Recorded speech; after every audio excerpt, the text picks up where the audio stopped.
কথার জবাব দিবেন, নামাজ কি জিন্দা লোকে পড়ে নাকি মরা লোকে পড়ে? মাশাআল্লাহ, বুঝছেন যে, অনেক ধন্যবাদ বাবা। যখন বাতাসের তুলা উড়ে যায়, টুকায় টুকায় জমাইতেছে, বেড়া মনে মনে করে আত্মুর মারি, যে বেড়া বাতাসের তুলা টুকা, হে বেড়া আমার সাহায্য করবো। সাহায্য লোক কোনি দেখা যায়, কতক্ষণ দাঁড়ায় থেকে ভালো মন্দ কিচ্ছু আর চাইছই না, আবার ফিরাই পড়ছে। হাজিরিন, এই পর্যায়ে আপনাদের সামনে কোরআন ও হাদিস থেকে আলোচনা নিয়ে আসছেন হযরত মাওলানা মুফতি তরিকুল ইসলাম গোলাম আল কাদরি সাহেব। হুজুরের বিষয় মেরাজ সম্পর্কে, হুজুরের বিষয় মেরাজুন নবী সাল্লাল্লাহু আলাইহি সাল্লাম। হুজুরকে আলোচনা করার জন্য মাহফিলের পক্ষ থেকে সবিনয় অনুরোধ জানাচ্ছি। আদবের কথা ঘোষণা করেছেন কে? মানুষটি কথা কোনারে জোরে বলেন কে? সর্বোচ্চ সম্মানের আসনে রাখার জন্য আল্লাহ ঘোষণা করেছেন। এই জন্য আমার নবীর কথার উপরে একটু আওয়াজ বেশি হয়ে গেলে আল্লাহ তাআলা ঘোষণা করে দিয়েছেন, সাহাবায়ে কেরাম আমার নবীর সামনে কথা বললে এমন আস্তে করে কথা বলতেন যেন কথাটা নবীর কথার চাইতে আওয়াজ একটু বড় না হয়। যদি একটু জাররা পরিমাণ আওয়াজটা বড় হয়ে যায়, তার জীবন সব বিফল হইয়া যাবে। এবার বুঝেন, কথা বলতে গেলে নবীজির কথার চাইতে তার কথার আওয়াজটা যেন বেড়ে না যায়, বেড়ে গেলে সবকিছু বিফলে যাবে। যদি এই কথার বলার ভিতরে এমন আদব হয়, তা আমার দেশের মুন্সি মুলবি কোরআন কিতাব পড়া যারা বলে নবী যেমন আমি তো তেমন, আপনার বিবেক কি বলে? লোকটা কি ঈমান আছে? আপনারা মনে বুঝেন না, লোকটার কি ঈমান আছে? আমার বাবারা ভাইয়ারা, হযরতে জিবরাইল আলাইহিস সালাম আপনার আমার নবীর পেছনে যাইয়া কদম মোবারকের কাছে যায়া তিনি আস্তে করে জিহ্বাটা লাগায়া রাহমাতাল লিল আলামিন নবীর কদম মোবারকে আস্তে করে একটু আলতো করে নড়াচড়া করতেছেন। সুবহানাল্লাহ। কিতাবে উল্লেখ করেছে জিহ্বার আগাটা লাগায়া রাহমাতাল লিল আলামিন নবীর নুরানি কদম মোবারকে আলতো করে একটু নড়াচড়া করতেছেন, নড়াচড়া করতেছেন। আপনার আমার নবী তাবাসসুম মুস্কি হাসি দিয়ে তাকাইলেন। আপনার আমার নবী ডাক দিয়া বলে, ইয়া আখি জিবরাইল, ও ভাই জিবরাইল, এই সময় এই জায়গায় কেন? হযরত জিবরাইল সালাম বলে, ইয়া রাসূলুল্লাহ, নবী গো, আল্লাহ আমাকে পাঠিয়েছে, আজকে আল্লাহ আপনাকে নিদর্শন পরিদর্শন করাবে, এই জন্য আপনার কদমে আমি হাজির হয়ে গেলাম। রাহমাতাল লিল আলামিন নবী ডাক দিয়া বলে, জিবরাইল তুমি ভালো কথা, আল্লাহ তোমারে পাঠাইছে, কিন্তু জিহ্বা কেন আমার কদমে লাগায়া দিলা?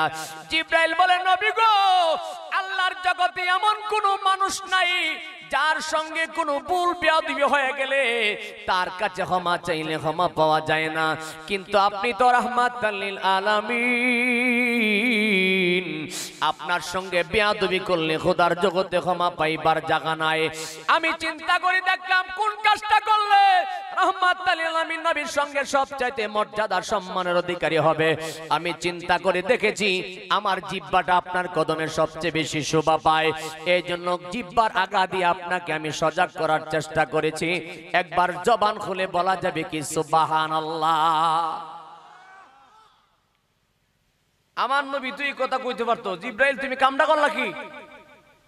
কথা বুঝেন না মনে হয়? তুমি কামটা কি করছো? তুমি জিহ্বা লাগাইলা কেরে? আমার নবী সেই কথা বলে নাই।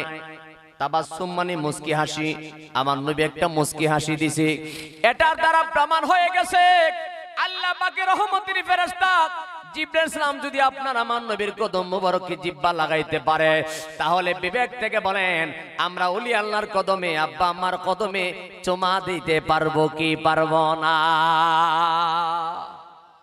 ওয়াজ বুঝেননি কিছু? রহমতের ফেরেশতা যদি নবীর কদম মোবারকে কদম বুসি করে, তাহলে আমরা পারুমনি? একটা মানুষ জবাব দেয় না। আরে মিয়া, কদম বসির দলিল আছে, কিতাবের মধ্যে পরিষ্কার হাদিস আছে, যদি সুবুর করেন ধৈর্য ধরেন তাহলে একটা একটা করে শোনাবো ইনশাআল্লাহ। শুনবেন নি? কইতে আওয়াজ তো বেমারে মুরগা ঢোক দেখা যা, জোরে বলি আল্লাহু আকবার। কারণ আছে, কারণ এই অবস্থা, হ্যাঁ কালেকশন দিছে না, আর কালেকশন দিব রে ফজর আজান দিলে।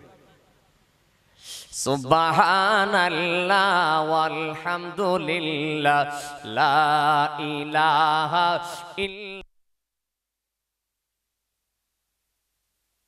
ওয়ালহামদুলিল্লাহ লা ইলাহা।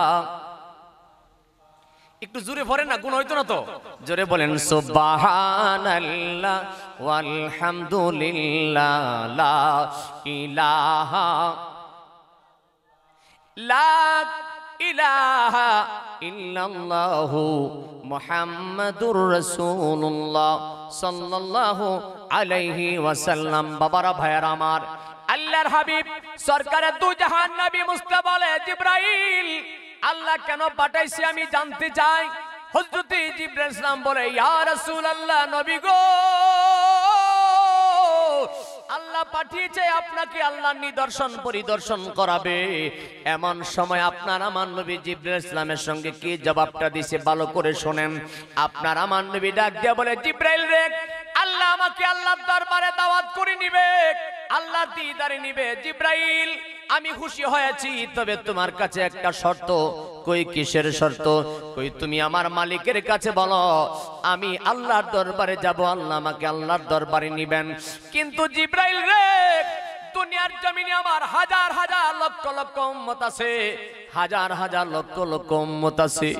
জিবরাইল রে, আমি মালিকের সঙ্গে দিদার করব, আমি আমার আল্লাহকে দেখব, কিন্তু দুনিয়ার জমিনে হাজার হাজার উম্মত, লক্ষ লক্ষ উম্মত আছে, তারা আমার মালিকের দেখতে পাবেনি। আমার উম্মতের ফাইসালাটা আমি জানতে চাই। যতক্ষণ পর্যন্ত আমার উম্মতের ফাইসালা হবে না, জিবরাইল রে, আমি আল্লাহর দরবারে যাইতে পারি না। জোরে বলে আল্লাহু আকবার। হযরতে জিবরাইল ইসলাম তাজ্জব হয়ে গেলেন, ইয়া রাসূলুল্লাহ, সমস্ত আম্বিয়া কেরাম আল্লাহকে বলেছে, রাব্বি আরনি, আল্লাহ তুমি দেখা দাও, আল্লাহ তুমি দেখা দাও। আর আপনাকে আল্লাহ নিজে দাওয়াত করে দিদার দিতে চায়, তারপরেও আপনি বলতেছেন যাইতে চান না আপনার উম্মতের জন্য। হযরতে জিবরাইল ইসলাম আমার মালিকের কাছে ডাক দিয়া বলে, মালিক রে, তোমার হাবিব বলেছে তোমার হাবিবের উম্মতের ফাইসালা যতক্ষণ পর্যন্ত হবে না, সে নাকি তোমার দরবারে আসতে পারে না। আমার আল্লাহ ডাক দিয়া বলে, ও জিবরাইল, আমি জানি আমার বন্ধু উম্মতের কান্ডারি, আমি জানি আমার বন্ধু উম্মতের জন্য পাগল, আমি জানি আমার বন্ধু উম্মতের বড় কান্ডারি।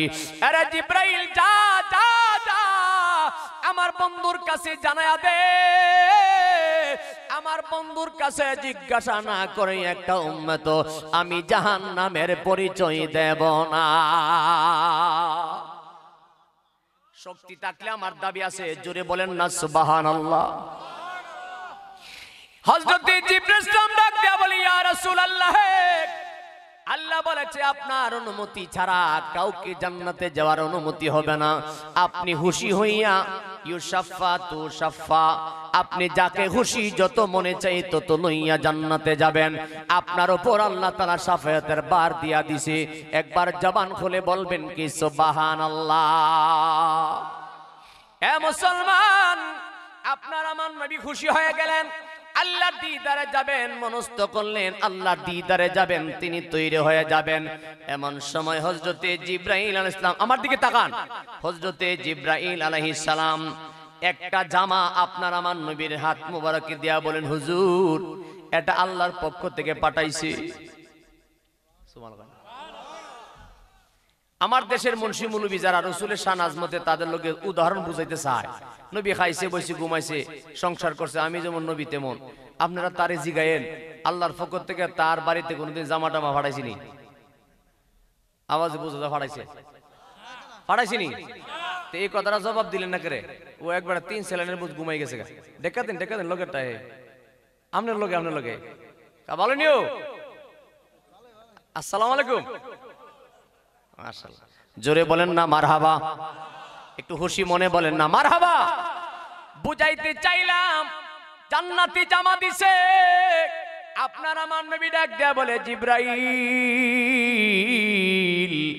আমার মালিক এটা কি পাঠাইছে? কই হুজুর, আপনি যে আল্লাহর দরবারে যাবেন, আল্লাহর দিদারে যাবেন, আপনাকে দুনিয়ার কোনো জামা নিয়ে আল্লাহ নিতে চায় না, জান্নাতি জামা দিয়ে আল্লাহ দরবারে নিয়ে যাবে। এই জন্য জান্নাতি জামা পাঠাইছে। রাহমাতাল আলামিন নবী জান্নাতি জামা যখন দেহ মুবারকের মধ্যে লাগাইলেন, জিসিম মুবারকের মধ্যে যখন লাগাইলেন, যখন এক কদম দুই কদম করে প্রস্তুতি গ্রহণ করতেছিলেন, এমন সময় হযরতে জিবরাইল আলাইহিস সালাম তিনি বলতেছেন, আপনার আমার নবী রাহমাতাল আলামিন নবী নুরানি কদমটা দিবেন। এমন সময় হযরতে জিবরাইল আলাইহিস সালাম ডাক দিয়ে বলেন, ইয়া রাসূলুল্লাহ, আপনাকে আল্লাহর নিদর্শন পরিদর্শন করাবে, তবে একটা সুসংবাদ আপনার জন্য আছে। কই কিসের সুসংবাদ? কই আপনার সংবর্ধনার জন্য আমার আল্লাহ 40,000 বোরাক সাজায়া রাখছে। কত হাজার? এখনো অনেকে ভালো মন্দ কিছু কয় না, জোরে বলেন কত হাজার? 40,000 বোরাক সাজায়া রাখছে। রাহমাতাল লিল আলামিন নবী যাবেন, মসজিদে হারাম থেকে মসজিদে আকসা পর্যন্ত ভ্রমণ করাইলেন। মসজিদে আকসা যাওয়ার পরে আল্লাহ রাব্বুল আলামিন খুদার খুদাইতির ভিতরে যত নবী পয়গম্বর আছে সমস্ত আম্বিয়া কেরামদেরকে আল্লাহ হুকুম করেছেন, ও নবীরা তোমরা যারা যেখানে আসো স্ব জায়গা থেকে মসজিদে আকসার মধ্যে আমার বন্ধু নবী কামলিওয়ালার সামনে তোমরা হাজির হয়ে যাও। আজকে আমার মাহবুব নবীকে আমি আল্লাহ নিদর্শন পরিদর্শন করাবো, তোমরা সবাই সেই জায়গার মধ্যে হাজির হয়ে যাও। আম্বিয়া কেরাম সবাই সেই জায়গায় হাজির হয়ে গেলেন। হযরতে আদম আলাইহিস সালাম মনে মনে চিন্তা ভাবনা করেছিলেন, আমি হইলাম মানব জাতির প্রথম মানব, মানব জাতির মহামানব, মানব জাতির প্রথম মানব হযরতে আদম আলাইহিস সালাম। হয়তো আমার কাছে আল্লাহ পাকের পক্ষ থেকে কোনো ইলহাম আসতে পারে, আমাকে হয়তো মালিক ইমাম বানাইতে পারে। হযরতে জাতির পিতা ইব্রাহিম আলাইহিস সালাম মনে মনে ভাবতেছিলেন, আমি তো জাতির পিতা, আমার কাছে হুকুম আসতে পারে। হযরতে মূসা আলাইহিস সালাম তিনি ভাবলেন, আমি জলিল কদর পয়গম্বর, আমার কাছে হুকুম আসতে পারে। কিন্তু প্রত্যেক আম্বিয়া কেরামের যার যার জায়গা থেকে মনের কল্পনা জল্পনা আমার আল্লাহ জানিনি। ঘুমাই গেছে গা? আমার আল্লাহ জানিনি। অমন ঘুমায় না রে, নাম জপ আল্লাহর, একদিন ঘুমাইবা তুমি কবরের মাজার, মন ঘুমায় না রে। ওরে মুসলমান, দুনিয়ার মায়ার জালি পড়িয়া, দুনিয়ার মায়ার জালে পরে ঘুমের মধ্যে আবদ্ধ হয়ে গেলেন। একদিন আপনি ঘুমাইবেন, যেদিন দুনিয়ার মানুষ ডাক দিলে আপনি আর সাড়া দিতে পারবেন না। এরে বাবাজি, এটা কবরবাসীর স্মরণে মাহফিল। যদি কবরের সাবজেক্ট আমাকে দেওয়া হইতো তাহলে বুঝতে পারতেন দুনিয়াটা কারে কয়। কিন্তু মেরাজের সাবজেক্ট যখন দেওয়া হয়েছে, এটা রজবের মাস, নবীর মিলনের মাস চলতেছে, সেই জন্য এখান থেকে আপনাদেরকে মূল মূল কথাগুলি জানিয়ে দিয়ে যায়। আপনার আমার নবী যখন আল্লাহর দিদারে যায়, এমন সময় সমস্ত আম্বিয়া কেরামকে আল্লাহ একত্রিত করেছেন। আপনাদের বিবেকের কাছে আমি জিগাই, বেশি শিক্ষিত থাকেন আর কম শিক্ষিত থাকেন, নিজের বিবেক থেকে কথার জবাব দিবেন। সমস্ত আম্বিয়া কেরামদেরকে আল্লাহ যে একত্রিত করেছেন, আপনার আমার নবীজিকে যে আল্লাহ ইমামুল আম্বিয়া বানায়া দিলেন, আমার নবী ইমাম হয়েছেন, সমস্ত নবীগণ আমার নবীর পেছনে নামাজ পড়েছেন। আপনারা বিবেক থেকে কথার জবাব দিবেন, নামাজ কি জিন্দা লোকে পড়ে নাকি মরা লোকে পড়ে? মাশাআল্লাহ, বুঝছেন যে, অনেক ধন্যবাদ। আমার দেশের মানুষ যারা কয় মরে গেছে কিন্তু সারা হয়ে গেছে, তাহলে তারার কাছে আপনি জিগায়েন যে সমস্ত নবীগণ আমার নবীর পিছনে যে নামাজ পড়ছে, কোন নবী কত শত বছর আগে, হাজার বছর আগে পর্দা করেছেন। এই নবীগণ যদি কবরের মধ্যে জিন্দা থাকতে পারে, একসাথে আমার নবীর পিছনে নামাজ পড়তে পারে, তাইলে আমার নবী বুঝি মরা? আওয়াজটা তুই মনে লাগে, আমার নবী মরা? যে নবীরে আল্লাহ ইমামুল আম্বিয়া বানাইছে, সমস্ত নবীদের ইমাম, ইমামুল মুরসালিন, যেটা বলবেন না সুবহানাল্লাহ। আমার নবীকে ইমাম বানাইলেন। প্রত্যেক নবীগণের মনের কল্পনা জল্পনা আল্লাহ অন্তরের ভিতরে হুকুম জানায়া দিলেন, হে আম্বিয়া কেরাম, আমি তোমাদেরকে স্ব জায়গা থেকে যে সম্মানের স্থান দান করেছি, কিন্তু আমার মাহবুব নবীর মর্যাদা তোমাদের দ্বারে কাছে নাই। আমার মাহবুব নবীর মর্যাদা আমি আল্লাহর কাছে খোদার জগতের সবচেয়ে উচ্চ আসনে। এই জন্য আমার মাহবুব নবী সেই জায়গার মধ্যে ইমাম হবে, তোমরা পেছনে নামাজ পড়বে। আপনারা বিবেক থেকে বলেন, যেই নবীর পেছনের সমস্ত নবীগণ নামাজ আদায় করে, ওই নবীর মর্যাদা কম না বেশি? এক নম্বর পয়েন্ট, নামাজ আদায় করলেন। আল্লাহর হাবিবকে যখন ঊর্ধ্বগমনে নিয়ে যাবেন, হযরত জিবরাইল ইসলাম আপনার আমার নবীকে নিয়ে যায়, এমন সময় তাকায় দেখে আল্লাহ রাব্বুল আলামিন 40,000 বুরাক সাজায়া রাখছে। কত হাজার? 40,000 বুরাক সাজায়া রাখছে। আপনার আমার নবী বুরাকের কাছে যাইয়া, বারকুন শব্দ থেকে বুরাক, বারকুন মানে দিনের বিজলি। আপনারা দেখবেন দিনের মধ্যে যদি আকাশের মধ্যে এদিক সেদিক মেঘলা আকাশ হয়, দিনে বিজলি দেয় কি দেয় না? এই দেখলাম এই নাই, এই দেখলাম এই নাই। এটাকে আরবি ভাষায় বলা হয় বারকুন। বারকুন শব্দ থেকে বোরাক। কেন বারকুন থেকে বোরাক বলা হয়েছে? বোরাকের গতি এমন গতি ছিল, দিনের বিজলি যেমন চোখের পলকে এই দেখলাম এই নাই, আল্লাহর হাবিবকে বোরাকের এমন গতি ছিল, চোখের পলক মারার আগে আগে কোটি কোটি মাইল পার হইয়া যায়। ইস, আওয়াজটা আমার ফুসে না রে, জোরে বলেন না সুবহানাল্লাহ। বুরাকের গতি এমন ছিল, খুদার খুদাইতের ভিতরে এমন কোন গতি নাই যেটাকে অতিক্রম করবে। জোরে বলি আল্লাহু আকবার। আমার বাবারা ভাইয়ারা, এই বুরাকের চাইতে আরো গতিতে ছিল রফরফ। কন্না সুবহানাল্লাহ। একটার চাইতে একটা পাওয়ার আরো বেশি। বুঝাইতে চাইলাম, হযরতে জিবরাইল ইসলাম আপনার আমার নবীকে যখন সেই জায়গার মধ্যে দেখলেন 40,000 বুরাক সাজায়া রাখছে, একটার চাইতে একটা বড় সুন্দর দেখা যায়, একটার চাইতে একটা বড় সুন্দর। প্রত্যেকের মনের মধ্যে মুস্কি মুস্কি হাসি। রাহমাতাল লিল আলামিনকে পাইয়া তারা আনন্দের গান গাইতেছে। একবার জবান খুলে বলেন না মারহাবা। আনন্দের গান গায় বড় খুশি হয়ে গেলেন।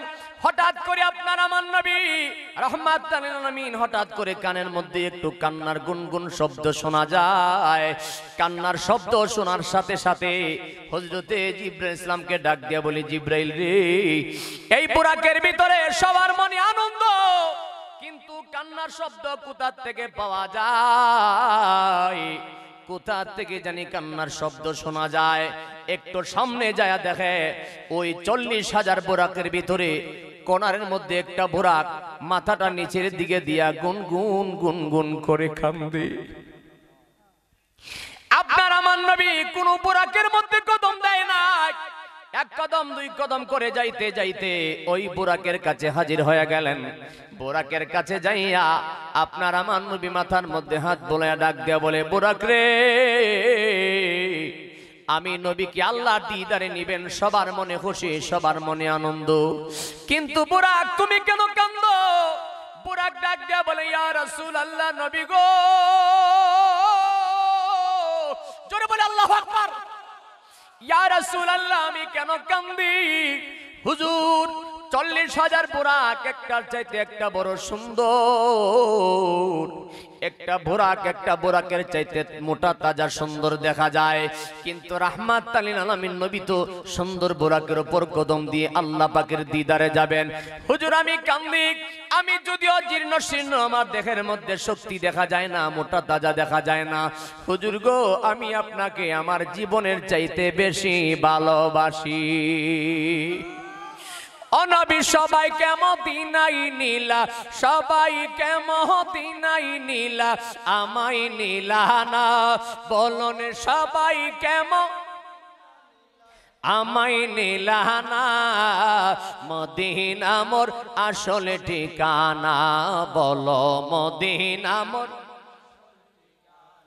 এটা আপনার আমার মুখের কথা নয়, মুসলিম শরীফের হাদিসে আমার নবী বলেন, ক্বালা ইন্নাল ঈমানা লা ইয়াজিরু ইলাল মাদিনা।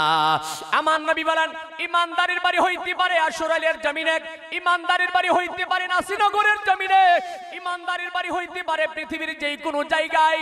আমার নবী বলেন, লা ইয়াজিরু ইলাল মাদিনা, ইমানদারের মন, ইমানদারের দিল সব সময় আমি নবীর মদিনায় পড়ে থাকবে। এতগুলো মানুষ কি আওয়াজ দিল, জোরে বলবেন না সুবহানাল্লাহ। এটা কোনো কিচ্ছা কাহিনী না, আমি যা বলতেছি হাদিস। যারা মাদ্রাসায় পড়ছে তারা বুঝবো, যা বলতেছি হাদিস, কোনো কিচ্ছা কাহিনী না। এটা বেড়া করে লিয়ে কইতাছি না, এটা আমার অহংকার না। আপনাদের কাছে বলতেছি, আপনারা সুবহানাল্লাহ যে আওয়াজ দেন, এটার ভিতরে কোনো প্রেম ঢুকছে না, তাইলে আপনারা জজবা ধরে রাখবার কথা না কেউ, কিন্তু সেই প্রেমটা এখন আপনার ভিতরে আইতাছে না। আমার ভাইয়ারা, আমার নবী বলেন ক্বালা ইন্নাল ঈমানা লা ইয়াজিরু ইলাল মাদিনা, ঈমানদারের মন সব সময় আমি নবীর মদিনায় পড়ে থাকবে। এই জন্য আকীদা আহলে সুন্নাত ওয়াল জামাতের অন্তর্ভুক্ত যারা, তারা সব সময় মদিনা মদিনা করে, কারণ মদিনার মধ্যে যিনি শুয়ে আছে তিনি হলো সাইয়্যিদুল আম্বিয়া, তিনি ইমামুল মুরসালিন, খাতামুন নবিয়্যিন, শামসুদ দুহা, বাদরুদ দুজা, নূরুল খুদা, নূরুন আলা নূর, সাইয়্যিদুস সাকালাইন, ইমামুল মুরসালিন, রাহাতাল আশিকিন, শামসুদ দুহা, বাদরুদ দুজা, নূরুল খুদা, নবী মুহাম্মদুর রাসূলুল্লাহ সাল্লাল্লাহু আলাইহি ওয়াসাল্লাম। একবার মহব্বতে বলা যাবে কি মারহাবা। আপনার আমার নবী ডাক দিয়ে বলেন ইমানদারের মন সব সময় মদিনা পড়ে থাকবে। এই জন্য আশিক রাসূল যারা, তারা মদিনা যেতে চায়। আপনারা বিবেক থেকে বলেন মদিনা যেতে মনে চাই কি চাই না? এই জন্য আশিকেরা বলেন সবাইকে মদিনায় নিলা, সবাইকে মদিনায় নিলা, আমায় নিলা না নবী, সবাইকে আমায় নিলানা, মদিনা মোর আসলে ঠিকানা, বলো মদিনা মোর। মদিনা শরীফের মাঝে বেহেশতেরি বাগান আছে, মদিনা শরীফের মাঝে বেহেশতেরি, ওই মদিনা গেলে পরে কষ্ট থাকে না মনে, ওই মদিনা গেলে পরে দুঃখ থাকে না, মদিনা মোর আসলে ঠিকানা, বলো মদিনা মোর। একবার জোরে বলা যাবে কি মারহাবা। আমার বাবাজি রে, এই দুনিয়ার জমিনে যারা জীবনে একবার মদিনা গেছে, আপনি তাদের কি জিগায়েন? লোকটা চোর হোক, ডাকাত হোক, লুচ্চা হোক, বদমাশ হোক, বাটপার হোক, বালা মানুষ হোক, খারাপ মানুষ হোক, জীবনে কেউ যদি একবার নবীর মদিনা শরীফ যায়া থাকে, তারে জিগায়া দেখেন মদিনা যাওয়ার পরে আর বাড়িতে আসতে মনে চায় না। জিগায় দেখেন যত খারাপ মানুষ হোক, যদি জীবনে একবার কেউ মদিনা গিয়া থাকে, যারা হাজী সাহেব আছে তারা জিগায়েন, মদিনা যাওয়ার পরে আর বাড়িতে আসতে মনে চায় না। যত খারাপ মানুষই হোক, কিন্তু নবীর রওজা মুবারকে গেলে তার ভিতরে অন্যরকম একটা হাল চলে আসে। জোরে বলেন না সুবহানাল্লাহ। আপনারা মদিনা যেতে চাননি? একটু মন থেকে বলেন মদিনা যেতে চাই কিনা? আমার ভাইয়ারা, আল্লাহর হাবিব সরকারে দু জাহান নবী মুস্তাফা বলে বুরাক রে, তুমি কেন কান্দো? বুরাক ডাক দিয়ে বলে নবী গো, আমি আপনাকে জীবনের চাইতে বেশি ভালোবাসি। ইয়া রাসূলুল্লাহ, আমার দেহের মধ্যে শক্তি নাই, কিন্তু হুজুর আমার হৃদয়টা ভরা আপনার প্রেম, হৃদয়টা ভরা আপনার ভালোবাসা।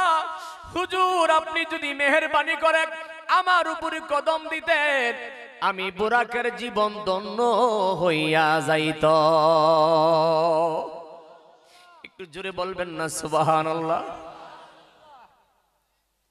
হযরত জিবরাইল ইসলাম তাকায়া রইছে, আপনার আমার নবী বুরাকের সঙ্গে কথা কয়। আমার নবী বুরাকের কথা শুনে, বুরাকের কথা আমার নবী শুনে রাহমাতাল লিল আলামিন ডাক দিয়ে বলে বুরাক রে, তুই আমার সঙ্গে যে প্রেমের ভাব দেখাইলি, বুরাক 40,000 বুরাক যত সুন্দর থাকবে না কেন, কোন বুরাকের উপর আমি কদম দিব না। আমি তোরে কথা দিলাম আল্লাহ পাকের দিদারে যাব, আমি তুই বুরাক রে সঙ্গে লইয়া যাব। বুরাক বড় খুশি হয়ে গেলেন। এমন সময় আমার নবী জিগায় বুরাক রে, বুরাক সবার শরীরে এমন মোটা তাজা, কিন্তু তোর শরীরটা এমন চিকন কেন জানতে চায়। বলার সাথে সাথে বুরাকের চোখ দিয়ে অটোমেটিক পানি ঝরতেছে। আমি আগে বলেছি জীবনে বহু মেরাজের ওয়াজ শুনেছেন, আমি গুনাহগারের কথাগুলো একটু বিবেক দিয়ে শুনিয়া রাখেন। বুরাক চোখের পানি ছেড়ে ছেড়ে কাঁদতেছে। আমার নবী কই বুরাক তুমি কান্দো কেন জানতে চাই। বুরাক বলে ইয়া রাসূলুল্লাহ, আমি যেদিন শুনেছি রাহমাতাল লিল আলামিন নবী আল্লাহর দিদারে যাবে, আমি যেদিন শুনেছি আপনি আল্লাহর মেরাজে যাবেন, সেদিন থেকে আমি রোজা রাখা শুরু করছি। আল্লাহু আকবার। ইয়া রাসূলুল্লাহ, সেদিন থেকে আমি রোজা রাখা শুরু করেছি, একটা দিনের জন্য আমি রোজা বন্ধ করি নাই, একদিনের জন্য আমি রোজা বন্ধ করি নাই, আজ পর্যন্ত আমি রোজা রাখতেছি। কোন সময় রাহমাতুল লিল আলামিন আল্লাহর দিদারে যাবে, হুজুর আমি সবগুলি রোজাগুলি আপনার কদমে আল্লাহর দরবারে নজরানা দেওয়ার জন্য একটা রোজাও আমি ছাড়ি নাই। মেহেরবানি করে আপনি আমার রোজাগুলি আপনার কদমে কুরবান কইরা দিলা। এই মুসলমান বিবেক থেকে শুনবেন। বুরাক বলে, হুজুর যেদিন আমি শুনেছি আল্লাহর দিদারে আপনি যাবেন, সেদিন থেকে আমি রোজা রাখা বন্ধ করি নাই। রোজা রাখতে রাখতে আমার শরীরটা শুকাইয়া গেছে। আপনি আল্লাহর দরবারে যাবেন, আমি কি নজরানা দিতাম? এই জন্য আমি রোজাগুলি আপনার কদমে নজরানা দিছি। আপনি আল্লাহর দরবারে নিয়ে যাইবেন, আপনার মালিকের দরবারে নিয়ে যাইবেন, আমার মালিকের দরবারে নিয়ে যাইবেন। আমি আপনার প্রেমে পনিয়া এতদিন আমি রোজা রাখছি।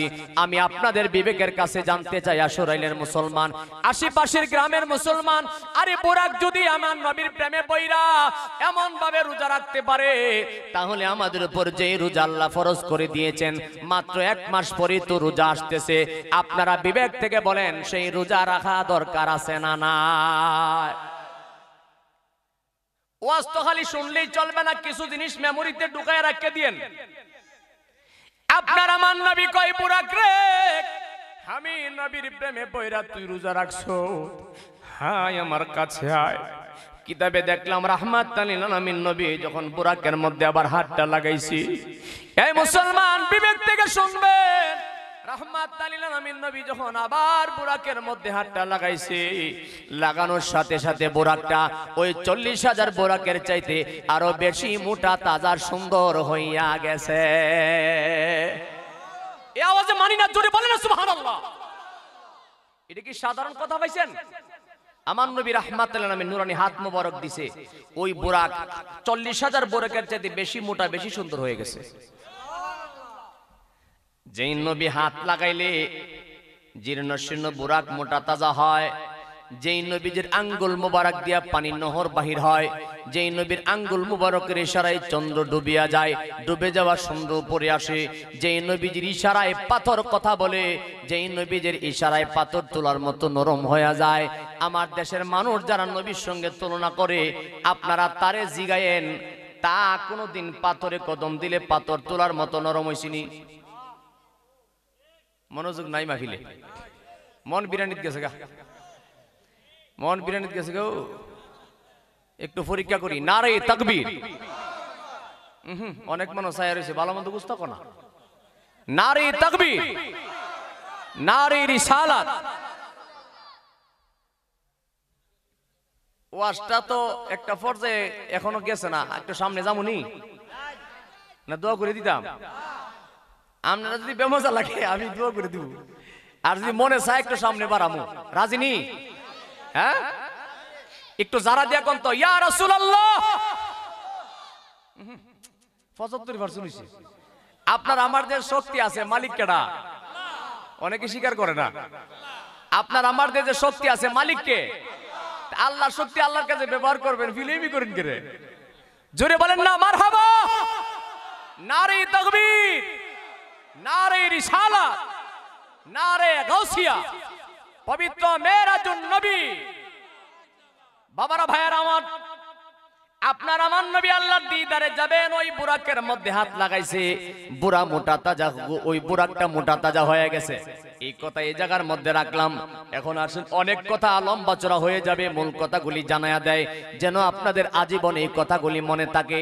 রাহমাতুল লিল আলামিন নবী যখন আপনার আল্লাহর, আমার আল্লাহর দরবারের মধ্যে, দিদারের মধ্যে যায়, এমন সময় দেখা যায় মেশকাত শরীফের 524, 25, 26, 27 একাধারে 3 চ্যাপ্টারের ভিতরে শুধু মেরাজের হাদিস, শুধু মেরাজের হাদিস। একটা হাদিস দেখলাম, আপনার আমার নবী যখন আল্লাহর দিদারে যায়, আল্লাহর খুদার খুদাইতের সমস্ত রহমতের ফেরেশতারা আপনার আমার নবীকে মারহাবা দনি দনি দিতে দিতে লইয়া গেছে। এটা মেশকাতের হাদিস। নবীজি বলেন সমস্ত রহমতের ফেরেশতারা মারহাবা দনি দিতে দিতে নিয়ে গেছে। তাইলে নবীর হাদিসকে অস্বীকার করার সুযোগ আসেনি? আছে? নাই, নাই। আমার বাবাজি, আপনার আমার নবীকে আল্লাহ দরবারে নিয়ে যাচ্ছে। এমন সময় সিদরাতুল মুনতাহা যখন হাজির হয়ে গেলেন, অনেক কথা কয়টা বলবো। হযরত মূসা আলাইহিস সালামের সঙ্গে যখন দেখা হয়েছিল, এমন সময় আল্লাহর জলিল কদর পয়গম্বর মূসা আলাইহিস সালাম আমার নবীকে একটা দোয়া চাইছিল। বেতের নামাজ কয় রাকাত? একটা গোপন বেদ আজকে কইয়া দিয়া যায়। বেতের নামাজ কয় রাকাত? 3 রাকাত। ভালো করে শুনেন, বিস্তারিত এক একটা কথা বলতে গেলে সময় হয়ে যাবে, বিদায় মূল কথা জানায়া দেয়। হযরত মূসা আলাইহিস সালামের সঙ্গে যখন দেখা হয়েছিল, আল্লাহর জলিল কদর পয়গম্বর মূসা নবী বলেছিল, ইয়া রাসূলুল্লাহ, আপনি আল্লাহর দিদারে যাবেন, আল্লাহর মেরাজে যাবেন। হুজুর, আপনার কাছে আমি একটু দোয়া চাই, আপনি আমার জন্য একটু দোয়া করবেন। আপনার আমার নবী বলেন, ঠিক আছে, দোয়া করব। আল্লাহর হাবিব যখন আল্লাহর দিদার করেছেন, মেরাজ করেছেন, ঊর্ধ্বগমন করে জান্নাত জাহান্নাম আরশ করছি সবকিছু ইন্সপেকশন করে যখন চলে আসতেছিলেন, আমার নবী খুশি হয়ে শুকরিয়া দান 2 রাকাত নামাজ পড়েছে। সুবহানাল্লাহ কইনা রে। আমি যা বলতেছি বাবা, এটা অহংকার নাই, বলে হাদিসে যেভাবে আছে এভাবে শুনাইতেছি। 2 রাকাত নামাজ পড়তেছেন, এমন সময় নামাজের ভিতরে রাহমাতাল লিল আলামিন নবীর হঠাৎ করে মুসা নবীর কথা মনে হয়ে গেছে। মুসা নবী আমার নবীর কাছে বলেছিল, হুজুর আপনি আমার জন্য দোয়া করবেন। এই জন্য 2 রাকাত শেষ হইতে না হইতে আমার নবী আবার হাত তুলে আল্লাহু আকবার বলে দিয়েছেন। এই হলো 3 রাকাত নামাজ। একবার শক্তি দিয়া বলা যাবে কি সুবহানাল্লাহ? জোরে বলে সুবহানাল্লাহ। এগুলি জানা দরকার আছে নি? আর একটু গভীরে গেলে আরো তথ্য হইবেন। আপনাকে সময় দিবেন আমারে? হযরত জিবরাইল ইসলাম যেখানে সিদরাতুল মুনতাহা যায় বলে, হুজুর এর উপরে আমি যদি যাই আমার 600 পাকা জলে পড়ে ছাই হয়ে যাবে। আপনার আমার নবী ডাক দিয়া বলেন, জিবরাইল তুমি কি আর পারবে না? কই হুজুর, আল্লাহ পাকের নূরের তাজাল্লি সম্ভব নয়। একটা চিকন কথা বলি, এখানে অনেক মুরব্বী মানুষ আছে, অনেক জ্ঞানী মানুষ আপনারা আছেন, যুবক ভাইরা শোনেন। এই যেই মাহফিলে আমি এসেছি, এই নাসিরনগরের মাহফিলে আমি যদি জীবনে কোনোদিন না আসি, নাসিরনগর যদি জীবনে কোনোদিন না আসে, হঠাৎ করে যদি কোনো মানুষ আমাকে ডাকার নামাই দিয়া কই নাসিরনগর কেমনে যাবেন যান, কথা বুঝে নেওয়া হয়। জীবনে যদি নাসিরনগর আমি না আসি, আমার ডাকা নামাই দিয়া কই নাসিরনগর কেমনে যাবেন আপনি যান, আমার কাছে ফেস লাগতো না? হয়তো কেউ জিগান লাগবো ভাই কেমনে যাইতাম, কথা ঠিক নেই। কিন্তু জিবরাইল ইসলাম যেখানে বলে, হুজুর এর উপরে আমি আর যেতে পারি না। আপনার আমার নবী তো জিবরাইলকে এই কথা বলে নাই, তুমি না যাইতে আমি কেমনে যাইতাম। নবী তো এই কথা বলে না। রে মুসলমান, ইমানদার মুসলমান, ইমানটা দিয়া শুনেন, আমার নবী তো এক কথা বলে নাই, জিবরাইল তুমি সিদরাতুল মুনতাহা পর্যন্ত এসেছো, এখন চলে গেলে আমি কেমনে যাব। আমার নবী তো সেই কথা বলে নাই। কেন রাহমাতাল লিল আলামিন শরীয়তের দৃষ্টিতে বুরাক হইল মাধ্যম, শরীয়তের দৃষ্টিতে রফরফ হইল মাধ্যম, শরীয়তের দৃষ্টিতে বুরাক হইল মাধ্যম, শরীয়তের দৃষ্টিতে জিবরাইল মাধ্যম। হাকিকতে রাহমাতাল লিল আলামিনের কোনো আটকাইবার ক্ষমতা হুদার জগতে কারো নাই। জোরে বলেন সুবহানাল্লাহ। এই জন্য ইলমে মারিফতের কথা প্রকাশ করা নিষেধ। এই জন্য সব কথা মাইকে বলা যায় না। আমার নবী মেরাজে গেছে বুরাকের মাধ্যমে, রফরফের মাধ্যমে, সবাই জানে, কিন্তু আইসে কেমনে এখনো কেউ বলে না। কেন বলে না? গোপন কথা বলতে নিষেধ। বলতে কি নিষেধ? তবে ইশারা একটু দিয়া যায়, মনোযোগ দিয়ে বুঝ জানেন। আপনার আমার নবী আল্লাহর দিদারে গেছে, মেরাজে গেলেন, আল্লাহর দিদারে নিলেন। যেখানে জিবরাইল সালাম বলে, হুজুর সামনে আর যেতে পারি না, আমার আর ক্ষমতা নাই। আপনার আমার নবী তো সেই কথা বলে না, জিবরাইল তুমি না গেলে আমি কেমনে যাইতাম। আমার নবী কই, ঠিক আছে, তোমার পাওয়ার যেখানে শেষ হয়ে গেছে, সেখানের পরের চিন্তা তোমার টেনশন করা লাগবে না। একবার জবান খুলে বলা যাবে কি সুবহানাল্লাহ। কিছুক্ষণ পরে আপনার আমার নবী তাকায় দেখে রফরফ নামের একটা বস্তু সামনে হাজির। সুবহানাল্লাহ। রাহমাতাল লিল আলামিন নবী তাকায় রইছে, এমন সময় তাকায় দেখে রফরফ থেকে কান্নার গুনগুন শব্দ শোনা যায়। আমার নবী ডাক দিয়া বলে, কে রে, গুনগুন করে কে কান্না করতেছেন? ওই রফরফের জবাব থেকে, কান্নার শব্দ থেকে তিনি জবাবে বলতেছেন, ইয়া রাসূলুল্লাহ, নবী গো, ওগো নবী, মায়ার নবীজি, আমি তো আপনার উম্মত, আমি তো আপনার উম্মত হুজুর, মেহেরবানি করে আপনার নুরানি কদম আমার উপরে দেন। আপনার কদমটা নেওয়ার জন্য আমি পাগল বেকার হয়ে আছি। ইয়া রাসূলুল্লাহ, নবী গো, আপনি নবীর কদম মোবারক পাওয়ার জন্য আমি পেরেশান হয়ে আছি। এই জন্য মুফাসসিরিন কেরাম ব্যাখ্যা করেছেন, আপনার আমার নবী যখন ওই রফরফের মধ্যে কদম দিয়েছে, কদম দেওয়ার আগে আপনার আমার নবী দোয়া করেছেন, তুই যখন আমি নবীর কদম পাওয়ার জন্য এভাবে পাগল পারা হয়ে গেলি, আমি রাহমাতাল লিল আলামিন দোয়া করে দিলাম, আমার কদম যখন তোর উপরে পড়ছে, তোর কদম থাকবে আল্লাহর জগতের সমস্ত ওলিদের কদম গর্দানে। একটু জোরে বলেন না সুবহানাল্লাহ। আরে প্রেম খেলা আজকের গমেলা সবাই বুঝে না, কথা ঠিক কি না? গজল তো আমি গাইতাছি না, আলোচনাটা গুরুত্বপূর্ণ বিষয়, কইতাম নি আমি। আরে প্রেম খেলা আজকের গমেলা সবাই বুঝে না, আশেকে মাশুকে প্রেমের এই তো নিশানা, বলেন আশেকে মাশুকে প্রেমের পারে ওই না না সত্যি গুলা না বুঝতাছি না, জোরে বলেন না। আশেকে মাশুকে প্রেমের এই তো নিশানা, বলেন আশেকে মাশুকে প্রেমের। আরে প্রেম করিল মুসা নবী, আরে তোর পাহাড়ে কথা বলি, পাহাড় জলে সুরমা হইল মুসা জলে না, আয় হায় পাহাড় জলে সুরমা হইল মুসা জলে না, আশেকে মাশুকে প্রেমের। একটু জোরে বলেন না, আশেকে মাশুকে প্রেমের। জবান খুলে বলেন না ইয়া রাসূলুল্লাহ। ও মুসলমান, বিবরণ দিতে গেলে লম্বা হয়ে যায়, আমি শিরোনাম মূল কথাটা জানায়া দেখ। আপনার আমার নবী সরকার দু জাহান নবী মুস্তাফা রফরফের মাধ্যমে, রফরফের সীমানা যেখানে শেষ সেখানে রফরফ আর যাইতে পারে না। আপনারা জবান খুলে বলেন, আল্লাহর হাবিব আল্লাহ মাকামে গেছে কি গেছে না? আল্লাহর হাবিব লা মাকামে গেছেন। লা মাকাম মানে যার উপরে কোনো মাকাম নাই। সুবহানাল্লাহ। লা মাকাম মানে যার উপরে কোনো মাকাম নাই, সেই মাকামে গেলেন। তাফসীরি কিতাবে লেখে কাবা কাউসাইনি আও আদনা, ধনুকের দুই মাথা টান দিলে যেমন বাঁকা হইয়া একসাথে হইয়া যায়। মুফাসসিরিনে কেরাম বলে আল্লাহর হাবিব আল্লাহর এত কাছে যাইয়া মিলন করছে। একবার জোরে বলবেন না মারহাবা। আরেক মুফাসসির ব্যাখ্যা করেছেন, ধনুকের রশি দুই মাথা গিরু লাগাইয়া টান দিলে গিরু যত বেশি নিকটে যায়, আল্লাহর হাবিব আল্লাহর এত নিকটে যাইয়া দিদার করছে। এই জন্য ছোটবেলা আমরা গজল শুনতাম, কইতাম নি গজলরা? ছোটবেলা গজল গাইতাম। ওরে মিমের পর্দা ওঠাইয়া আহাদের অবধারণ করিয়া, মিমের পর্দা ওঠাইয়া আহাদের অবধারণ করিয়া, প্রেমের খেলা খেলে নবী বসে আরশে মুআল্লায়। জোরে বলেন না সুবহানাল্লাহ। আরে প্রেমের খেলা খেলে নবী বসে আরশে মুআল্লাহ। ইয়া রাসূলুল্লাহ ইয়া হাবিবাল্লাহ ইয়া রাসূলুল্লাহ।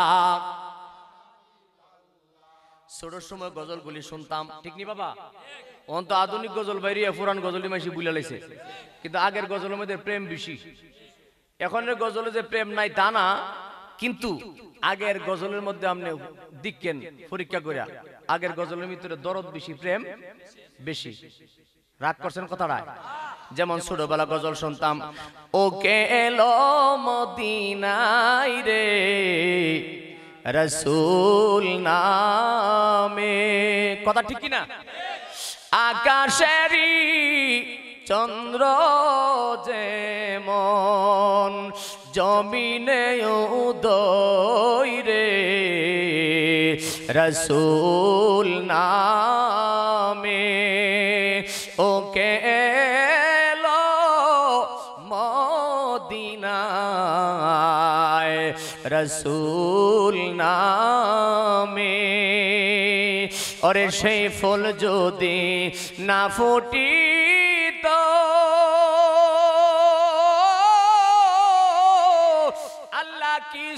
পয়দা না করিত রে,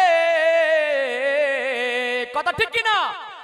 আরে অন্ধকারে পয়রা থাকতো, আরে অন্ধকারে পয়রা থাকতো এই বিশ্বভুবন রে, রসুল নামে ওকে এলো মদিনায় রে, রসুল নামে। জোরে কন্যা মারহাবা। দেখছেন কত দরদ গজলের ভিতরে। হ্যাঁ, আমরা ছোট সময় দেখতাম মুরব্বীরা যারা দাদা হয়ে গেছে নাতিরি কুলি নিয়ে অনেক সময় উঠানের মধ্যে বসে বসে দুরূদ শরীফ পড়তো, গজল টজল গাইতো না, বানায় কইছি। অনেক বেড়াতে হলাফারা দাড়ি ফাঁকি আছে গা, জি বিয়ে দিলাইছে, ভূত বিয়ে করাইছে, এবারে চাষটা লোক চায় তাই নাই মনে মনে আমার হুজুর অতকান্ত ওয়াজ করছেন ভালোই, অন্তি একটু বেমজা বেমজা লাগে। হ্যাঁ, ছোট সময় দেখছি মুরব্বীরা নাতি লিয়ে বিকাল বেলা বাজারও না গিয়া নাতি লিয়ে উঠানের মধ্যে মাদুল বিছাইয়া শাড়ি বিছাইয়া গুনগুন করে গজল গাইতো, কইতো নি? হ্যাঁ, আমার স্পষ্ট মন আছে, আমি দেখতাম আমার চাচাদেরকে আমি দেখছি বিকাল বেলা উঠানে বসে নাতি নিয়ে গুনগুন করে গাইতো। ওরে কোন দিন জানি ডাকাশিবে কবরে, কেমনে যাব অন্ধকার কবরে, আব্বায়া মা শুইছে যারো কবরে, আরে তাদেরকে রাখিও মায়ার নজরি। এগুলি বলে বলে গুনগুন করে সুখের পানি সেরে সেরে কামত। আর একটা দুরূদ শরীফ পড়তো, গাফুরুর রাহিম নাম তোমার আল্লাহ হো আল্লাহ হো আল্লাহ, রহমান রাহিম নাম তোমার আল্লাহ, আল্লাহ তোমার নাম তোমার কাম আল্লাহ,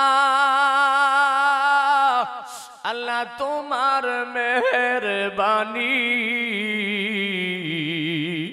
তুমি দরিয়া শুকাইতেও পারো পাহাড়েতে পানি গো আল্লাহ হো আল্লাহ হো আল্লাহ, রহমান রাহিম নাম তোমার আল্লাহ।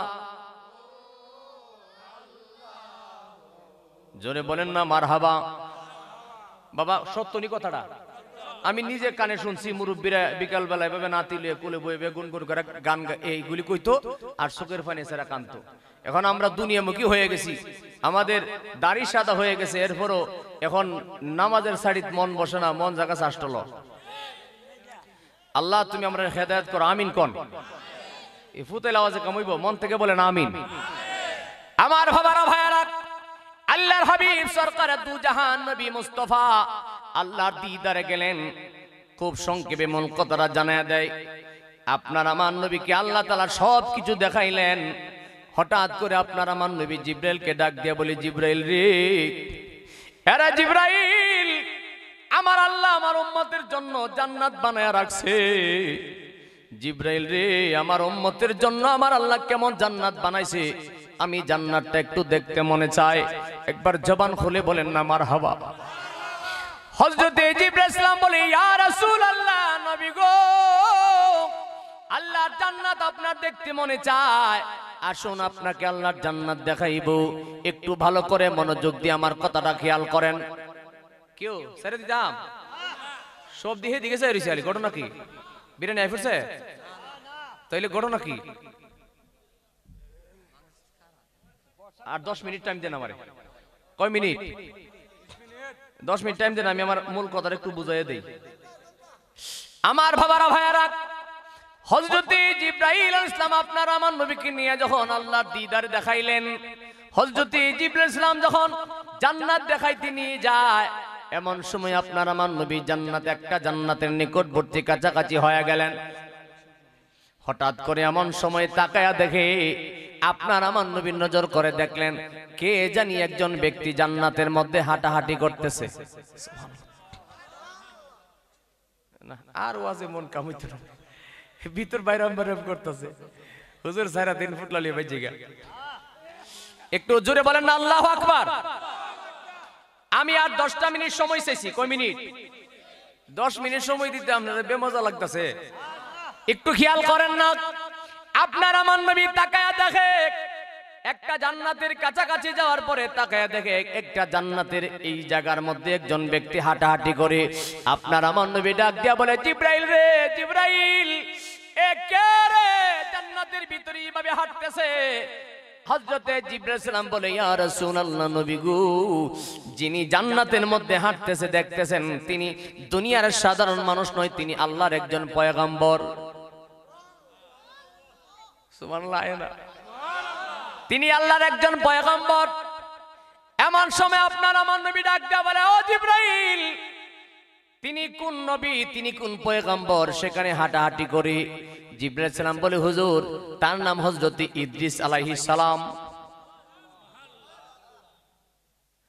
ভাই আপনারা টেনশনে আছে? বারে বারে তো মানুষ আপনার দিকে খালি আই লাভ ইউ করতেছে, আমার দিকে তো আই লাভ ইউ নাই। জোরে বলেন না আল্লাহু আকবার। মুলুবিরা ওয়াজ ছেড়ে দিত চা, আমি বাড়াইতাম চাই। আমি একটু বেক কইলা মানুষ, যারা দাওয়াত দিছে জীবনে একবার হেরা জানে আমি হকটা আদায় করতে চাই, বুঝেন? আমি বেইনসাফি লোক না, এজন্য ওয়াজ বাড়াইয়া করতাম চাই। কারণ হাসরের ময়দানে কোনো উসিলা না পাইলে অন্তত ফকির নবীজির কাছে কথাটা কইতাম, হুজুর আমি যুদ্ধর পারছি, আমি মানুষের বিজে বুঝাইবার দোহাই দিবার চেষ্টা করছি, যুদ্ধর পারছি ভিতরে দোহাই দিবার চেষ্টা করছি। মানুষে বুঝলে বুঝুক, না বুঝলে নাই, চেষ্টা তো করছি আমি। আমার বাবারা ভাইয়ারা, আমার নবী বলে, ও জিবরাইল, জান্নাতের মধ্যে তিনি কে হাঁটে? কই, তিনি ইদ্রিস আলাইহিস সালাম। আপনার আমার নবী যে ডাক দেয়া বলে, জিবরাইল রে, তিনি এই জায়গার মধ্যে এভাবে হাঁটতেছে, তার কারণটা কি? হযরতে জিবরাইল সালাম বলে, হুজুর, এই ইদ্রিস আলাইহিস সালামের সঙ্গে আজরাইলের একটা বন্ধুত্ব হয়েছিল। সুবহানাল্লাহ। কি হয়েছিল? আজরাইল কারোর সঙ্গে বন্ধুত্ব করে না, কিন্তু হযরত ইদ্রিস আলাইহিস সালামের সঙ্গে একটা বন্ধুত্ব হয়েছিল। বন্ধুত্ব হয়েছিল যে কোনো কারণে, এটা বলতে গেলে লম্বা হয়ে যাবে, শুধু মূল কথাটা বুঝাই দিই। বন্ধুত্ব হওয়ার পরে তখন হযরতে ইদ্রিস আলাইহিস সালামকে আজরাইল সালাম জান কবজ করতে আইছে। আসার পরে ইদ্রিস আলাইহিস সালাম কয়, আচ্ছা তুমি না আমার বন্ধু, বন্ধু কি বন্ধুর জান কবজ করে লিয়ে জায়গা, এটা তোমার কেমন ভালোবাসা? হযরতে আজরাইল আলাইহিস সালাম ডাক দেয়া কয়, আপনি যার গোলামি করেন আমিও তো তার গোলামি করি, আমারও তো একটা ডিউটি, আল্লাহ যেটা কয় সেটা আমার শুনতে হয়। এমন সময় হযরত ইদ্রিস আলাইহিস সালাম কয়, তুমি আমার কেমন বন্ধু হইলা? এ বন্ধুর কি দাম আছে, তুমি যদি আমার লই হই যাগো? কয়, আচ্ছা আমার একটু সময় দাও, আমি আমার মালিকের সঙ্গে দুই একটা কথা বলি। সুবহানাল্লাহ। এমন সময় হযরতে ইদ্রিস আলাইহিস সালাম আল্লাহর কাছে ডাক দেয়া বলে, মালিক আল্লাহ, তুমি আজরাইল পাঠাইছো আমার রূহটা নেওয়ার জন্য। মালিক রে, আমার জীবনে একটা শেষ তামান্না ছিল, এটা পূরণ কইরা তুমি আমার নিয়ে নিও। যদি শক্তি থাকে জোরে কন্যা সুবহানাল্লাহ। এমন সময় হযরতে ইদ্রিস আলাইহিস সালাম আল্লাহর কাছে বলে, মালিক আমার একটা জীবনের শেষ ইচ্ছা তুমি আমারে পূরণ করে দাও, এরপরে তুমি আমারে নিয়ে নিও। এমন সময় আজরাইল আলাইহিস সালামকে হযরতে ইদ্রিস আলাইহিস সালাম ডাক দেয়া কয়, দুনিয়ার মানুষের যদি ফাঁসির কাষ্টে জ্বলে যায়, মরণের আগে কিন্তু তার শেষবারের মতো জিগাই, তোমার কুস্তা হাইতে মনে চাইনি? কয় না, জীবনের শেষ তোমার কোনো ইচ্ছা আসেনি বলো? এমন সময় হযরতে ইদ্রিস আলাইহিস সালাম বলেছিল, আমার জীবনের একটা শেষ ইচ্ছা ছিল, এই ইচ্ছাটা পূরণ করার পরে আমার জান কবজ করে নিয়ে আসেন, কোনো আপত্তি নাই। কই শেষ ইচ্ছাটা কি? কই আমার জীবনে ইচ্ছা ছিল, আল্লাহ যে জান্নাত বানায়া রাখছে, এই জান্নাত আমার নসিবে থাকুক বা না থাকুক সেটা বড় কথা নয়, কিন্তু আমি যদি দেখতাম আল্লাহর জান্নাতটা কেমন বানায়া রাখছে, এটা দেখার আমার মনের মধ্যে বড় শখ ছিল। একবার জোরে বলেন না সুবহানাল্লাহ। আমার আল্লাহ কয়, ও আজরাইল, আমার ইদ্রিস জান্নাত দেখার জন্য এমন কামনা করছে, তুমি তার একটু সুযোগ দাও। ভালো করে শুনবেন, হযরত ইদ্রিস আলাইহিস সালাম জান্নাত দেখতে গেলেন। জান্নাত দেখার পরে জান্নাতের গেটের ভিতরে ঢুকছে তো ঢুকছে, আর বাইরে না। সুবহানাল্লাহ কই না রে? ভিতরে ঢুকছে আর বাহিরে আসে না। আল্লাহকে ডাক দেয়া বলে, মালিক এখন করি কি উপায়? তোমার নবী ভিতরে গেছে তো গেছে, আর বাহিরে আসে না। জ্বালা জোড়ায় না, জ্বালা জোড়ায় না রে, আমার অন্তরে লাই গাছে আমার নবীর প্রেমের আগুন রে, আমার জ্বালা জোড়ায় না, জ্বালা জোড়ায় না রে, জ্বালা জোড়ায় না, জ্বালা। হুজুর শান কয়ে কিতা করু, বিড়েতে গান গাইলে গালনিয়া টিয়া লাগাইতে, আর যেন দিলে সুন্নত সোয়াব এন দে না। কথা ঠিক নেই? আমি নিজে দেখছি অনেক মেয়ে শিল্পীরে বেড়েতে টেহানিয়া গালো লাগাই দেয়। আরে আমার নবীজির সামনে সাহাবীরা শান গাইছে, নবীজি নিজে হাত মোবারক দিয়া পকেট থেকে হাসান বিন সাবিত রাদিয়াল্লাহু তাআলা কে হাদিয়া বকশিশ দিছে। সুবহানাল্লাহ কইছে না? কাটা কাটা বকশিশ দিছে। আমার নবী খুশি হয়ে কইছে, আমার হাসানের জন্য মিম্বর বানায় দাও, সব সময় দাঁড়ায় দাঁড়ায় গাইব। এই কথা হুদার জগতের কোন মুন্সি মুলবি দাঁত বিন দেবার সুযোগ নাই। এটা সহিহ হাদিস। হাসান বিন সাবেতের জন্য আমার নবীজি নিজে হুকুম দিয়া মিম্বর বানায় দিছে, সেখানে দাঁড়ায় দাঁড়ায় নবী শান গাইছে। তাইলে হাদিয়া দেওয়াটাও নবীজির সুন্নত, নবীর শান শোনাটাও নবীজির সুন্নত, শান গাওয়াটা আমার নবীর সাহাবীদের সুন্নত। একবার জোরে বলবেন না মারহাবা? আবার মনে মনে করবে হুজুরে টেহার লাগে মনে ইঙ্গিতটা দিছে। তবে খুশি মনে যদি কেউ আমার নবীর শান শুনে, মুর্শিদের শান শুনে, আল্লাহ শান শুনে হাদিয়া দেন, বকশিশ করেন, এটা হাসরের ময়দানে আপনার নাজাতের ওসিলা হয়ে যাবে ইনশাআল্লাহ। এটা আমারে দেওয়ার জন্য না, এটা হাদিসটা জানার জন্য জানাই দিলাম। কিন্তু যেখানে দিলে গুণ হইব হেন দিন না।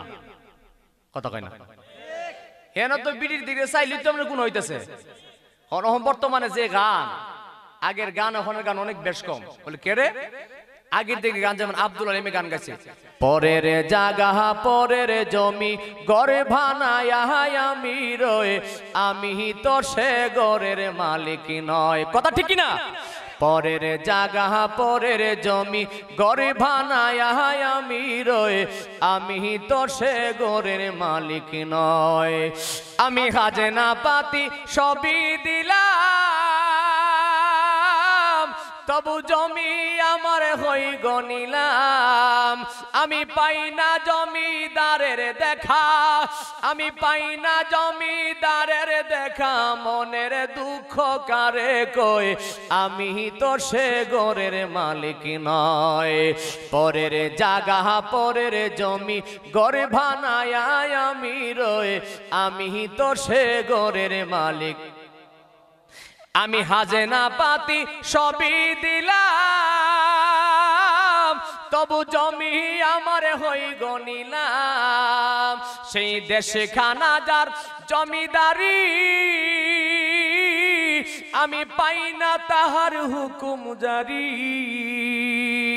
আমি চলি যে তার মন জুগায়া, আমি চলি যে তার মন জুগায়া, মনের ব্যথা কারে কই, আমি তো সে গড়ের মালিক নয়। পরের জাগা পরের জমি গড় ভানায়া আমি রই, আমি তো সে গড়ের মালিক। জবান খুলে কন্যা মারহাবা। মাশাআল্লাহ মারহাবা কোন? আমার বাজান আমার সম্মান করছে, এই জন্য আল্লাহ পাকের দরবারে শুকর আদায় করি। জবান খুলে বলেন মারহাবা। বাবাজি আমার কি বুঝাইতে চাইলাম, আপনারা বিরক্ত হয়েন না। বিরক্ত হওয়ার জন্য বলি না, আমি যদি আগে আগে মাইক ছাড়া দিই আমার জানের জন্য হায়, কিন্তু তারপরও কেন বলতেছি, কিছু জিনিস জানার জন্য, পাওয়ার জন্য। আপনার আমার নবী ডাক দিয়া বলে, ও জিব্রাইল, তিনি কে? কই ইদ্রিস আলাইহিস সালাম। আজরাইলের সঙ্গে বন্ধুত্ব হয়েছিল, তিনি জান্নাতের ভিতরে ঢুকছে আর বাইরে হয় না। কথা মনে আসেনি? ঢুকছে তা ঢুকছে, বাহিরে হয় না।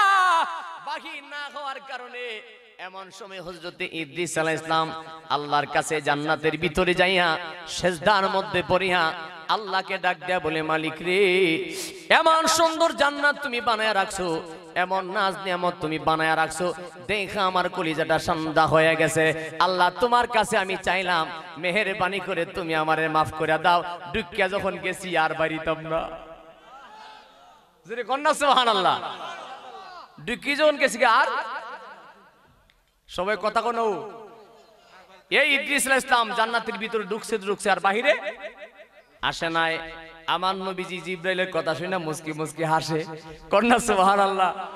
আমার নবী আরেকটু সামনে গেলেন, এমন সময় যায় দেখে আরেক জান্নাতের মধ্যে একজন ব্যক্তি, কি লাগবে বাবা, টিস্যু দেন একটা।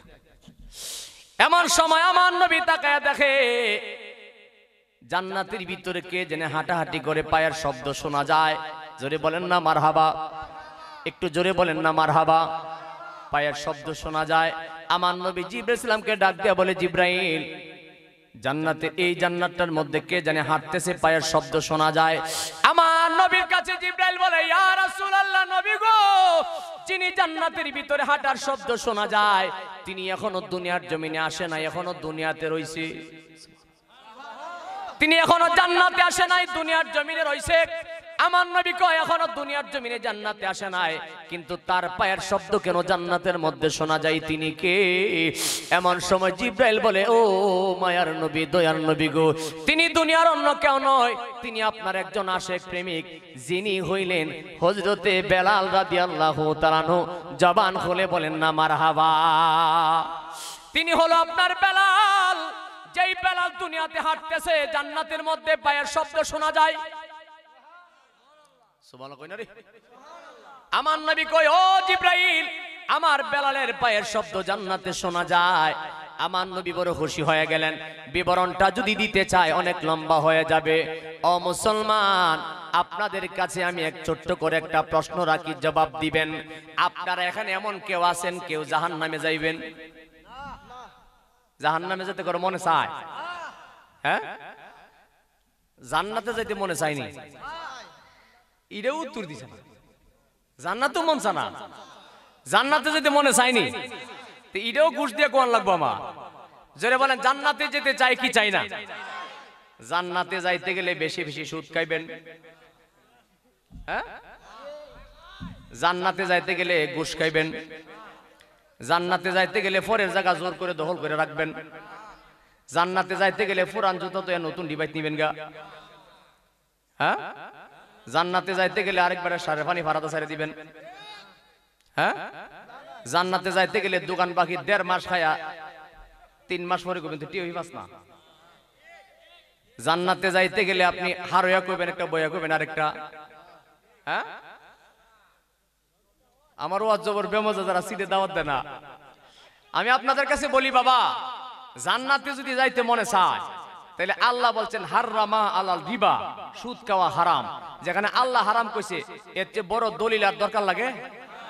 যেখানে নবী হারাম কইছে, আল্লাহ হারাম কইছে, এটা তো একবারে অকাট্য দলিল হয়ে গেছে, এটা হারাম। এটা যদি আপনি খায়া জিয়ের নাম দিয়া, ভূতের নাম দিয়া, এই বিড়ির হেবিড়ির নাম দিয়া কইলে আমার টেহা না আরেকজনের টেহা, আল্লাহ জানেনি? আওয়াজে বোঝা জানে না? হ্যাঁ, পাঞ্জাবি টুপি মনে হয় যেন ফেরেশতা আটতাছে, আসেনিও? তার শুরু দেখলে মনে হয় কি ফেরেশতা আইতাছে, মাশাআল্লাহ, কিন্তু তলে তলে বাটফারের অভাব নাই। আল্লাহ আমাদের হেদায়েত দান করুক, আমিন কোন? আরো মহব্বতে বলেন আমিন। আমার বাবারা, ভাইয়ারা, আমি আলোচনা করলে এভাবে বাড়তি থাকবো, বাড়াইতাম না। তবে আপনাদের কাছে একটা ছোট্ট একটা কথা বলি। আমার ভাই আমার কাছে কানাকানি একটা কথা কয়ে গেছে, হুজুর, আমরা যে মাহফিলটা করি সবার সহযোগিতা নিয়েই করি, তা আপনি একটু দয়া করে 2টা কথা কইেন, দেখি কোনো মানুষের যদি দয়া লাগে তাহলে মাহফিল একটু শরীক থাকবো। আমি কায়দা কৌশল করে কোনো সময় কালেকশন করি না। হৃদয় থেকে যদি আপনাদের কারো মনে চায় যে এই মাহফিলটা প্রত্যেক বছর হোক, আমরা আমাদের আব্বা আম্মা, অনেকের নাই আব্বা আম্মার জন্য, দাদা দাদির জন্য কিছু শরীক থাকো, আসেননি কেউ? নাকি এখন এ কথাগুলি উঠে যাবেন গা? হ্যাঁ, আচ্ছা, এখানে এমন কেউ আসেননি ইনশাল্লাহ যে হুজুর কত? আমার বাবা যে জনাব আব্দুল আহাদ সাহেব, তিনি দিবেন 6000 টাকা। জোরে কন্যা মারহাবা। কেউ দিতেন না মারহাবা, কইতেন না? জোরে কন্যা মারহাবা। নারী তাকবীর, নারী রিসালাত, আল্লাহ তুমি কবুল করো, মঞ্জুর করো। মালিক আমার বাবাজি তোমার রাস্তায় ৬,০০০ টাকা দান করেছেন মালিক রে, এই দানের বিনিময়ে তুমি লক্ষ কোটি টাকার মালিক বানায়া দিও আল্লাহ। দুনিয়ার আপদ বিপদ বালা মুসিবত থেকে হেফাজত করে নাও, মনের নেক আশা তামান্না কবুল করে নাও, জবান খুলে বলেন আমিন। আর কে আছেন দেখি? মোহাম্মদ ফাইজুল মিয়া দিবেন ২,০০০ টাকা, বলেন না মারহাবা। আল্লাহ তুমি কবুল করো, মঞ্জুর করো, এই দানের বিনিময়ে লক্ষ কোটি টাকার মালিক বানায়া দিও, দুনিয়ার আপদ বিপদ বালা মুসিবত থেকে হেফাজত করে নাও আল্লাহ, মনের আশাগুলি কবুল করে নাও, জবান খুলে বলেন আমিন। জ্বালা জোড়ায় না, জ্বালা জোড়ায় না রে, আমার অন্তরে লাহাই গাছে আমার নবীর প্রেমের আগুন রে।